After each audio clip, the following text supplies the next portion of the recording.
नमस्कार, स्वागत है आपका आपके अपने रुचि धर्मन पाठशाला में।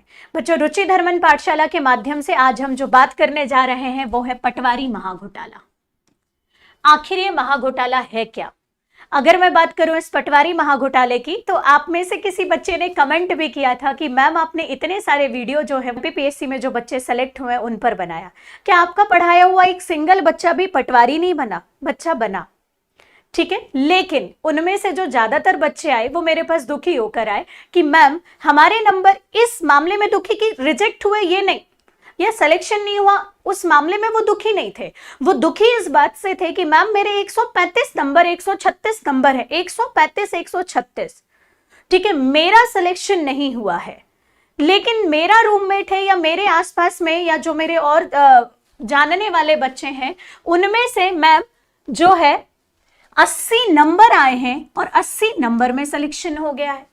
तो पहले तो आंसर ये दिया गया, या मैंने भी यही आंसर दिया कि बच्चों ये जो जिलावार जो आपका कट ऑफ गया है उसके कारण ये हुआ होगा, क्योंकि समझ नहीं आया इनिशियली। लेकिन बाद में देखा गया तो जिलेवार कट ऑफ में भी इतना सारा वेरिएशन कि 80 नंबर 135 नंबर। दूसरी बात, कुल 9000 पद थे, 9000 पदों में से 1000 जो पूरे विद्यार्थी चयनित हो रहे हैं वो हो रहे हैं एनआरआई कॉलेज से।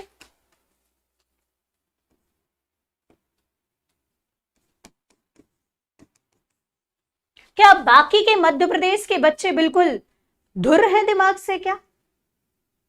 है ना। दूसरी बात, यहां पर अगर मैं बात करूं तो टॉप 10 में से अगर मैं बात करूं तो 7 विद्यार्थी अकेले कहां के आ रहे हैं? ग्वालियर के आ रहे हैं। और उसमें से भी जो 2 विद्यार्थी आ रहे हैं भोपाल के, उनके सरनेम के पीछे देखिए तो गुज्जर, जो फिर अपने आप में एक संगीन मामला लग रहा है। ठीक है, अगर आप इस चीज को देखें तो जैसे मैं कुछ नाम पढ़ती हूं, पूजा शर्मा 183 ग्वालियर, 183 नंबर, 183 184 बोल रही हूं मैं इसको तो, ठीक है। दूसरा अगर मैं बात करूं तो पूनम रजावत ग्वालियर, कृष्णा कुशवाहा 177 ग्वालियर, ठीक है, पूजा रावत ग्वालियर, ठीक है, मधुलता गढ़वाल ग्वालियर, आकाश शर्मा ग्वालियर, ठीक है, अंकिता मीणा ग्वालियर। इतने ज्यादा नंबर आपके, ठीक है। और इस सेंटर के आसपास या कुछ बच्चों का कहना यह है कि मैम कुछ क्वेश्चन आए थे, उस क्वेश्चन में जैसे कि एक क्वेश्चन मैं आपको बताती हूं कि नर्मदा नदी का उद्गम कहां से होता है। नर्मदा नदी का उद्गम होता है कहां से? सभी को पता है, अनूपपुर जिला से, ठीक है। ऑप्शन थे अनूपपुर, भोपाल, सीहोर या कुछ एक आध ऑप्शन और था, जिसमें आपने आंसर सही माना भोपाल, ठीक है, लेकिन उसका सही आंसर था अनूपपुर।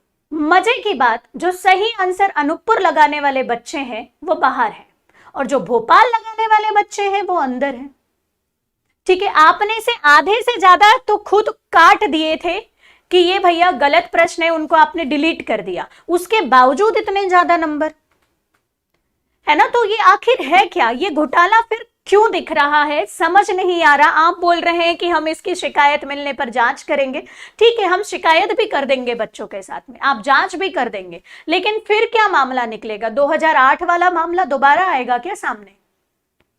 क्या निकल गया परिणाम 2008-9 के बाद में भी जो हुआ था? या आप इतने लंबे समय से इतनी बड़ी संस्थान लेकर इतने बच्चों का भविष्य संवारने या बिगाड़ने बैठे हैं? ठीक है, प्रश्न ये उठ रहा है। दूसरी बात अगर मैं बात करूं तो कुछ मुद्दे हैं जो मेरे समझ में नहीं आए कि ऐसा क्यों।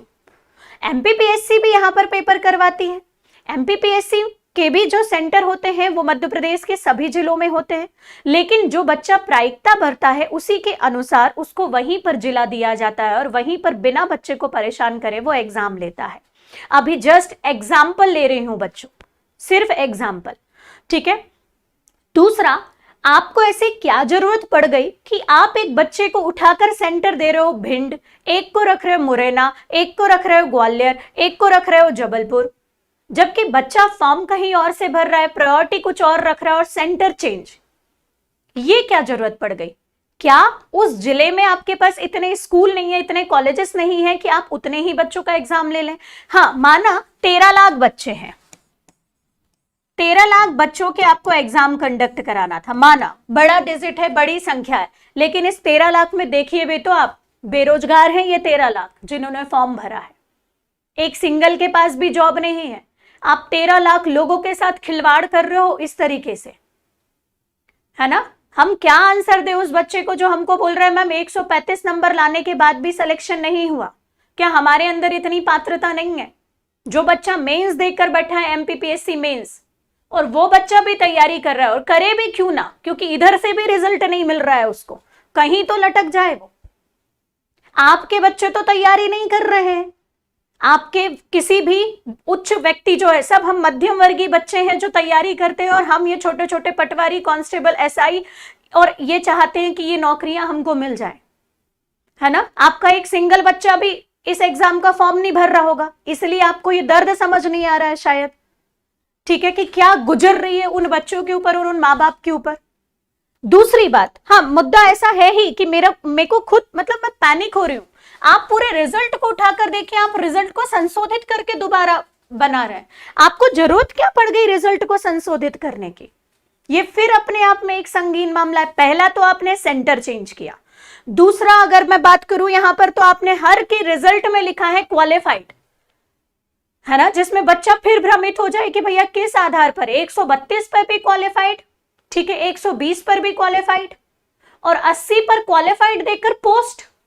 दूसरा मामला, आपने नॉर्मलाइजेशन जो किया है, नॉर्मलाइजेशन आपको डे के हिसाब से करना था, ये नॉर्मलाइजेशन तो ऐसा लग रहा है सेंटर के हिसाब से हुआ है। एक दिन का पेपर तो सेम होगा, सेंटर के हिसाब से आपने नॉर्मलाइजेशन कर दिया। ऐसा लग रहा है कि उस सेंटर का 80 नंबर वाला बच्चे को पोस्ट मिली है, क्योंकि नॉर्मलाइजेशन में 80 से बढ़कर उसके नंबर डायरेक्ट 120 130 हो गए। इतना लंबा नॉर्मलाइजेशन ये कैसे हो गया? और नॉर्मलाइजेशन में आपने नंबर घटाकर डायरेक्ट उस बच्चे के 135 से कर दिए कितने, 100।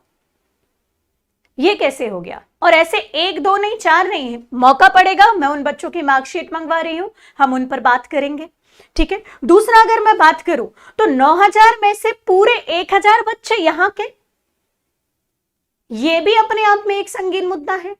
दूसरा अगर मैं बात करूं, आप रिवाइज आंसर की देकर क्या शो करना चाह रहे हैं कि आपसे गलती हुई या किसी कारणवश, और वो तो समझ ही नहीं आ रहा क्योंकि आपकी साइड अपील अगेन खुल नहीं रही है वहां पर, ठीक है। और मुद्दा ये उठता है कि आप 13 लाख विद्यार्थियों की मेंटल स्थिति को समझिए ना, क्या हुआ होगा, है ना। क्योंकि जो बच्चा चलिए रिजल्ट हो गया, उसने बस खेलते हुए फॉर्म दिया था और पढ़ा नहीं, वो बच्चा उतना नहीं मतलब मेंटली प्रेशर में आया होगा, लेकिन उस बच्चे के बारे में सोचिए जो पात्र है ना, जिसने 135 नंबर लाया और वो बाहर है, क्या गुजर रही होगी उसके ऊपर, उसके माँ बाप के ऊपर, क्योंकि वो यहां रह रहा है। मैं देख रही हूं, बच्चों से मिल रही हूं। आपने भी मुझसे प्रश्न किया था कि मैम आपने और किसी बच्चे ने एक कमेंट भी किया था कि मैम आपने एमपीपीएससी के स्टूडेंट का वीडियो बनाकर डाला सिलेक्टेड, ठीक है, और वो सरकास्टिक कमेंट था, ठीक है, वो उस टाइम पे हंसी आ रही थी।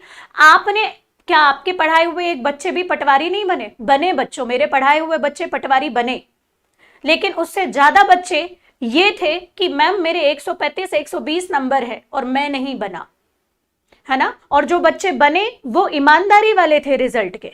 तो प्रश्न ये उठता है कि अब ये तो घोटाले वाले हैं, लेकिन जो बच्चा वाकई में ईमानदारी से पढ़कर बना है, और अगर आप एग्जाम रद्द कर देते